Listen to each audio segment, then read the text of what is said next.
ছোট্ট পিকুর বেশি সাজগোজ দেখে টটিনি পিকুকে বকাবকি করছিল। এরপর লাট্টু পরশুরামকে জানায় গতকালের ওই আন্টি মানে শীতল কলটা শিবপ্রসাদকে নয় পরশুরামকে করেছিল, কারণ শীতল পরশুরাম নামটাই নিয়েছিল। যাই হোক, আজ সবাই একসাথে রেস্টুরেন্টে লাঞ্চ করতে যাচ্ছে পরশুরামের বার্থডে উপলক্ষে। ওদেরকে একজন গুন্ডা কন্টিনিউয়াসলি ফলো করছিল।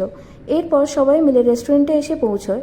রেস্টুরেন্টের একজন ওয়েটার পরশুরামকে চিনতে পেরে বলে, আরে স্যার, আপনি খুব ভালো করেছিলেন ওই দিন ছেলেগুলোকে মেরে। সবাই এক একটা বড়লোকের বখাটে ছেলে, ক্ষমতার ভয় লোকজনকে দমিয়ে রাখে।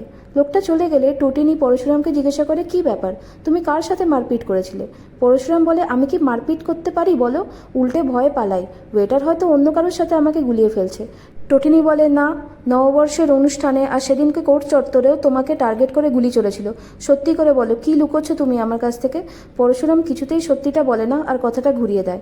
আমরা দেখি গুন্ডাটাও রেস্টুরেন্টে এসে উপস্থিত ছিল।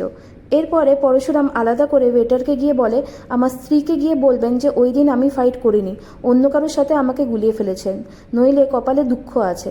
ওয়েটার দ্বিতীয়বার টেবিলের কাছে আসে আর পরশুরামের শিখিয়ে দেওয়া কথাগুলোই বলে, আর বলে, আসলে খানিকটা আপনার স্বামীর মতো দেখতে তো, তাই গুলিয়ে ফেলেছি। ইনি নন, পরশুরাম এসেছিলেন আর ছেলেগুলোকে উচিত শিক্ষা দিয়েছিলেন। এরপরে একটা বোতল মাটি থেকে তুলতে গিয়ে পরশুরাম নিচের দিকে ঝোঁকে, আর সেই সময় গুন্ডাটা ফায়ারিং করে আর রেস্টুরেন্ট থেকে পালিয়ে যায়। টটিনি ভয় পেয়ে যায়, বলে যে এসব কি করে হলো? পরশুরাম বলে, হয়তো পাশের টেবিলকে লক্ষ্য করে ফায়ারিং করেছে। তবে পরশুরাম বুঝতে পারে যে 24 ঘন্টা ওর গতিবিধির ওপরে কেউ নজর রাখছে। এরপরে ফোনটা স্পিকারে রেখে পরশুরাম টটিনিকে বোঝানোর ছুতোয় বলরামকে সব ঘটনা জানায়, আর বলরাম ঘটনাস্থলে আসার উদ্দেশ্যে তাড়াতাড়ি বেরিয়ে পড়ে। তারপর মেসেজের মাধ্যমে পরশুরামকে জানায় যে 100 গজের কাছাকাছি আসি। পরশুরাম সবাইকে বাহানা দিয়ে বলে, আমার একটা ছোট্ট কাজ আছে, সেরেই আসছি।